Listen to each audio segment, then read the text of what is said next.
Hey everybody, this is Mr. Hefner, and I'm guessing you're here in this video right now because you're interested in learning a little bit more about Writers Guild.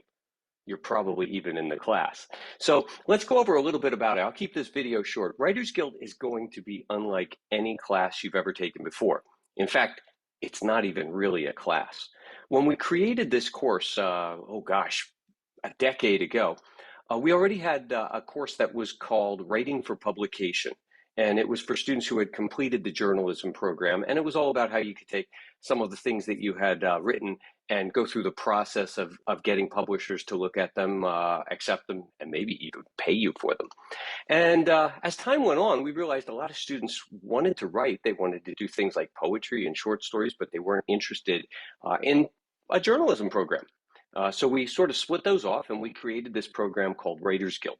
But what's great about this program is, as I said, it's not a typical class. I don't think of myself as a teacher in the Writers Guild course. I think of myself as a facilitator. And at the beginning of the class, when we first meet, what I'm going to do is I'm going to spend the first week or so kind of orienting the writers in the class to how procedures will run. But as time goes on, uh, I'm going to teach you things like how to respond to one another in a productive way, how to support your group, how to take ideas that you have and share them out in a way that you can get feedback and make them better.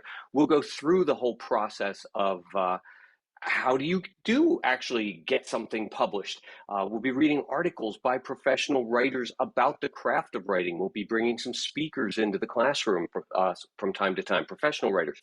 But I'm going to step out of the role of sort of training and presenting once I know that the writers in the class can do that for one another, because I've got a big task to take care of, and that's going to be sort of working as your editor, as your copy editor or your publisher, because one of the big goals of our course is to produce something which we call an anthology. And the anthology is a collection of works that were produced by all of the individual students in the class.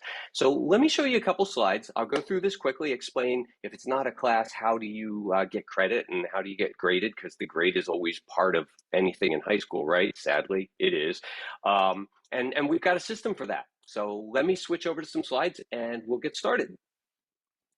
All right, so here we are. We're into the, I think I have 4 slides. This will be really, really short here. We call it Writers Guild. It's not Writers Class.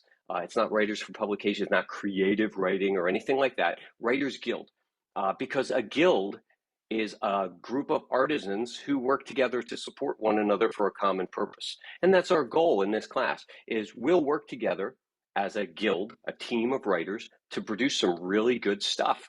And we'll support one another along the way. We'll experiment. Risk-taking is a big part of the creative process. And sometimes in classes where you know there's going to be a scoring rubric for a piece of writing, and these are the expectations, and now I must use these skills which I've just been taught, there's a lot of concern about getting the good grade, doing what the teacher wants. Sometimes you probably even, as I have sometimes felt, you're playing guess what the teacher wants. But that's not going to be the case in Writers Guild. Writers Guild is all about producing. And I'll show you how you can get any grade you want in this course. So the first thing is going to be Schoology. When we first started doing this, I used to make CD-ROMs. You remember the CD-ROM? Looks like a little Frisbee with a silver side. That's all pretty colors. I used to make CD-ROMs for the students that had all of the course materials in it, because it is a huge pile of materials. We don't use a single textbook. I spent years collecting articles, pulling things together in order to build this course. So in 1992, I had a really good opportunity. I don't want to sell myself here, but in 1992, I had a really good opportunity. I got to be a fellow with the National Writing Project through the Pennsylvania Writing Project, which was operating out of Westchester University. And the whole idea of the writing project is to use research about how people really learn to write. And I'm not talking about elementary school students, kind of picking up the first skills of writing. I'm talking about professional writers and the processes that they go through in order to produce. And so it was a writers teaching writers kind of approach. I moved on from just being a fellow that year to being a co-director of that project. I presented all around Pennsylvania to public schools, and even got a chance to present once at a national conference, which was pretty cool. But Writers Guild is sort of my baby. And Most of the times when I have a student in Writers Guild, it's somebody who's already talked to a student who was already in Writers Guild, and word is usually good. But let me show you how this will work. So I'm not going to do a whole lot in Schoology right now, other than to say that Schoology has everything that we need. And as the course goes along, I'll be adding more. Um, there are no other resources. Everything you'll read will be here. Instructions for every project, every piece you must do, all of the templates for the anthology that we're going to produce, they're all right here in Schoology. And you should be able to get into that right now. These are the anthologies that we have produced so far over the years. The first one was back in 2007. It was called Insert Title Here. It's funny because we thought that was going to be such a clever title. The group couldn't decide on something that would work for that particular very diverse anthology of work. And so they went with Insert Title Here. We actually produced that one in the days before we were a one-to-one school. Students didn't have their own computers, and a lot of students wrote things out longhand using yellow legal tablets. So that's why the book looks kind of like a yellow legal tablet. The next year, again, it was a hodgepodge of stuff because we have a diverse group of writers in the class. Some people are doing poetry, some are doing plays, some do short stories, some might do some very experimental, kind of off the wall type things. And it all goes in one anthology. So how do you come up with a title for that? And so they went with Everything But the Kitchen Sink. The next year it was Pause. And you can read the rest of the titles there. Some of them have dates on them, 2013 for The Gilded Edge. In the one that's called Scattered Minds that year, we were really lucky. We had a grant through the Pennsylvania Arts Council to work with a professional writer throughout the entire semester. And so that book was dedicated there. And then, of course, Thoughts from Quarantine, which was done the first year that we came back to school during the quarantine, wearing masks, keeping social distancing, seeing some people on some days, other people on other days, and nobody on other days. And so that's the one that we have there. So by the end of this course, our biggest goal of the course is going to be to produce a really knock them off their feet kind of anthology of works. Every time I share these works, I have people who look at them and they're like, high school kids did this? I'm like, no, high school writers did this. There's a difference. And so I'm really pleased with the work that my writers have produced over the years, and I know this year will be no exception. And what I'd like to continue again, we couldn't do it with Thoughts from Quarantine because, well, we were under quarantine. But the Scattered Minds book, that year we had a book launch party. We had music, we invited the public out, we had taken orders for the books, and that was the night everybody got their books and got to meet the writers and things. And I'd really like to do that again this coming January. So what'll happen with the anthology is after the first and second week, you will have more and more in-class time to do writing. And that's something else that makes this course a little different. You know, so many courses, we keep you busy in class all day and then we send you home with work to do when you're tired. You're going to have time every day in this class to do some writing. And so you should produce a lot of stuff. I don't want to say a lot of good stuff because the good stuff will be in a lot of stuff. You know, it can't all be good because if you think everything's got to be good, that just feeds into writer's block, which is a real serious enemy. But what's going to happen over the course is you're going to work on this, and I'm actually going to be doing the editing and the layout and the preparation and working with a printer and things like that at the same time. I'll always be in the room with you to provide support, but most support should come from your fellow members of the Guild. And that's what I'll be teaching you in the first 2 weeks of the course. All right, so those are the anthologies. Now, this is where your grade will come from. And this will make sense as we go through it, but I just want to put everybody at ease right now. So every week, we'll do what I call focused free writes. They're for fun. They're sometimes challenging, sometimes silly, but they're prompts to get you writing. We'll look at a prompt. We'll all write. I write too. And then we share out and we talk and we discuss and give some feedback and some tips for one another if that's warranted.